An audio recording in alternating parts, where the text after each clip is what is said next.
हाँ बताइए, कैसे हैं आप लोग। पुनः हम लोग आ गए हैं चर्चा पर। पिछली बार अध्ययन किए थे हम लोग कि धान में पानी की अवस्थाएं कौन कौन सी हैं, कब देते हैं, और साथ ही साथ नीली हरी एल्गी यानी काई का धान के उत्पादन में महत्व क्या है। धान के उत्पादन में काई का क्या रोल होता है और वो कितनी महत्वपूर्ण होती है, ये चीजें हम लोगों ने जाना। और उसके बाद सिंचाई की व्यवस्था पर जाना है। सिंचाई की अवस्थाएं कौन कौन सी होती हैं, कब होती हैं। जैसा कि हमने बताया था, धान की फसलों में सिंचाई करने के लिए महत्वपूर्ण अवस्थाएं जो होती हैं, जैसे पौध रोपण के समय में पहले 10 दिन तक, फूल आने के समय, फूल आने से पहले वो फूल दान में जो दाना की अवस्था में लगभग 25 से 30 दिन यह अवस्था रहती है। दाना बनने की अवस्था 5 से 8 दिन तक ये महत्वपूर्ण होता है। इसमें पानी आवश्यक होता है। अगर इस अवस्था में पानी की कमी हो जाती है तो धान का उत्पादन कम हो जाता है, ऐसा हमने बताया था। तो ऐसे में जैसे बौनी जातियां हैं, बौनी जातियों में 5 सेंटीमीटर से अधिक पानी क्षेत्र में होना चाहिए प्रति हेक्टेयर।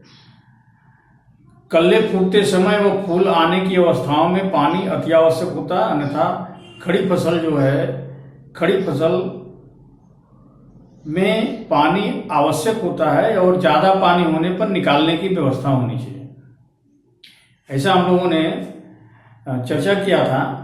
अब हम लोग बात कर रहे हैं कि निराई गुड़ाई और खरपतवार नियंत्रण पर। धान की फसलों में निराई गुड़ाई और खरपतवार नियंत्रण, ये चीजें हम लोगों को बात करनी है और इस पर समझना है कि धान में मुख्यतः खरपतवार का नियंत्रण बहुत आवश्यक नहीं होता है, लेकिन जरूरत पड़ने पर या संभवतः ऊंची जमीन पे जब हम खेती करते हैं तो वहां धान की फसल में खरपतवार की संभावनाएं बढ़ जाती हैं।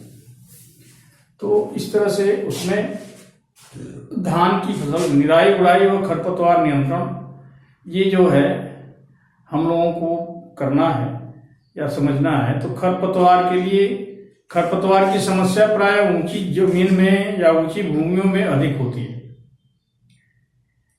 निराई गुड़ाई और खरपतवार नियंत्रण,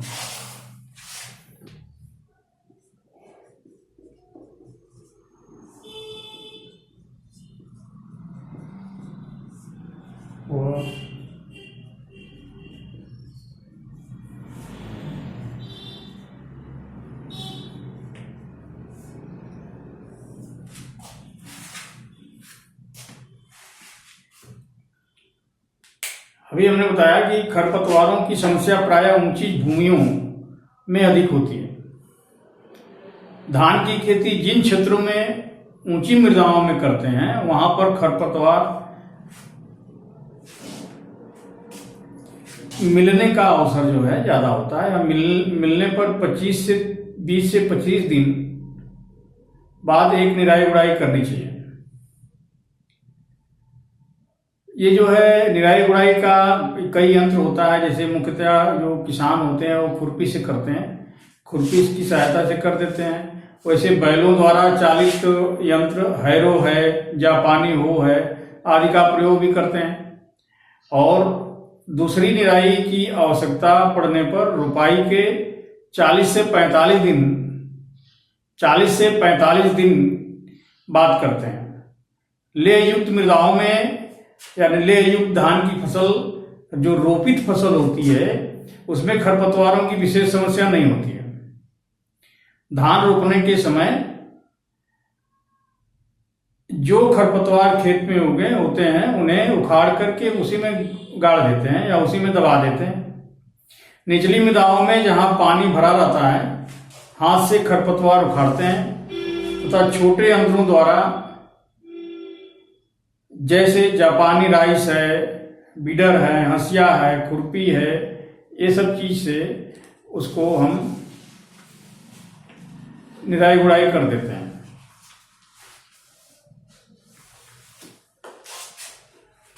खुरपी की सहायता से भी खरपतवार का नियंत्रण करते हैं। जापानी राइस ब्रीडर का प्रयोग करने के लिए पंक्तियों के बीच का अंतर 22 सेंटीमीटर होना चाहिए या रखना आवश्यक होता है। खरपतवार नियंत्रण तथा रोपण के 25 से 30 दिन बाद होता है।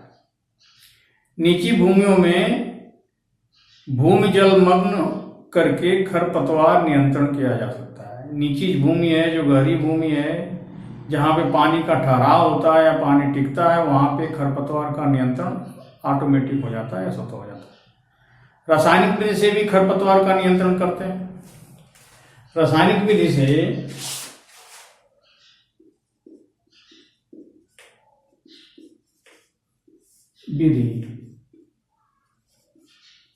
केमिकल मेथड,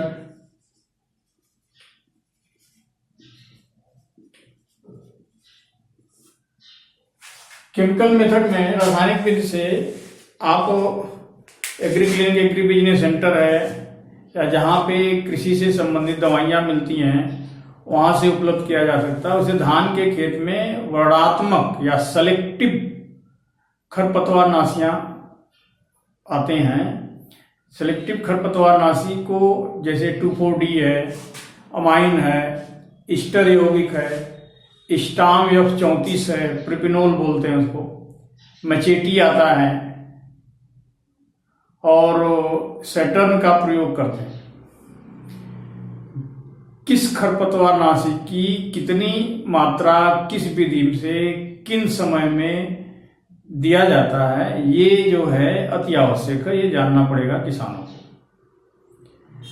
या जो जहाँ से दवा उपलब्ध होती है वहाँ पे लोग बताते हैं, कंसल्टेंट होते हैं, वो बताते हैं कि किसमें किसकी कितनी मात्रा देनी चाहिए। खास तौर से प्रोपिनोल वगैरह का, ये सब चीज़ का रोपने के समय ही पानी अधिक मात्रा में हो उसी समय डाल देते हैं तो खरपतवार नियंत्रण हो जाता है। इसके साथ साथ आप जो है कि स्टाम या जो 34 रसायन को खेत में छिड़कने से पहले खेत से पानी निकाल देना चाहिए। पानी का निकास अति आवश्यक है। ये जो है पुनः 2 से 3 दिन बाद पानी खेत में लगा सकते हैं इसको डालने के बाद। नाइट्रोजन व कीटनाशी का प्रयोग एक साथ मिला करके नहीं करना चाहिए या न छिड़कें। नाइट्रोजन का और कीटनाशी दवा का प्रयोग एक साथ मिला करके खेत में न छिड़कें। मैलाथियान व पैराथियान इस दवाई को छिड़कने के 15 दिन पूर्व 15 दिन बाद, यानी छिड़कने से 15 दिन पहले और 15 दिन बाद तक इसमें जो दवाई है, दवाई न छिड़कें। यदि मैलाथियान और पैराथियान का प्रयोग करते हैं तो इस दवाई के छिड़कने से 15 दिन पूर्व और 15 दिन बाद नहीं छिड़कना चाहिए। धान में मुख्यतः खरपतवार जो होते हैं, धान के प्रमुख खरपतवार हैं वो हैं सामा, मकरा, कोदो, मोथा, बानरा, बनकवा, सफेद मुर्ग व भंगरा। ये जो है धान की प्रमुख खरपतवार होते हैं। तो इस तरह से खरपतवार का नियंत्रण करते हैं और धान की अधिक उत्पादन लेते हैं। धान की फसल का उत्पादन अधिक लिया जाता है। तो ये बहुत ही आवश्यक है और ये सब चीज़ को समझना पड़ता है, जानना पड़ता है कि किसान, खासतौर से ग्रामीण अंचल में जो किसान धान की खेती करते हैं वो बहुत ही पर्याप्त रूप से अच्छी तरह से जानकारी उनको होती है कि कब कब क्या क्या डालना चाहिए, कब सिंचाई करना चाहिए और कब दवा डालनी चाहिए। ये सभी चीज़ का प्रयोग वो अच्छी तरह से जानते हैं। हालांकि किसान जो है ज़्यादातर अनुभवी होते हैं, लेकिन दवा के रूप में दवा को बहुत अधिक नहीं जान पाते हैं। और वो जहाँ पे जैसे जिन एग्री क्लिनिक एग्री सेंटर पे या जहाँ पे उनको उपलब्ध होता वहाँ जाते हैं और उसको उसके हिसाब से दवा लेते हैं। जो वहाँ का कंसल्टेंट या परामर्शदाता वहाँ पे बैठा होता है, परामर्श देता है, वो बताता है कि किस तरह से कौन सी दवा डालनी चाहिए। और कंपनियां विभिन्न तरह से विभिन्न समय पर अलग अलग दवाइयाँ निकालती हैं और उसको जानने की ज़रूरत होती है। ये है इसमें। तो इस तरह से खरपतवार का नियंत्रण करके अधिक से अधिक उत्पादन लेते हैं। उसके बाद सिंचाई की अवस्था को सिंचाई पानी देते रहते हैं और वो कटाई का समय आ जाता है, कटाई करते हैं। तो और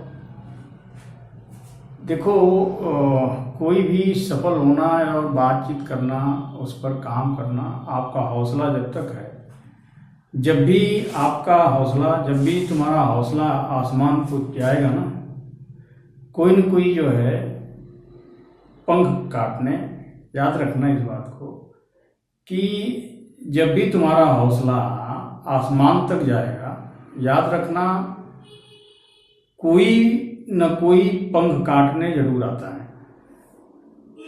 तो इससे सतर्क रहने की जरूरत है।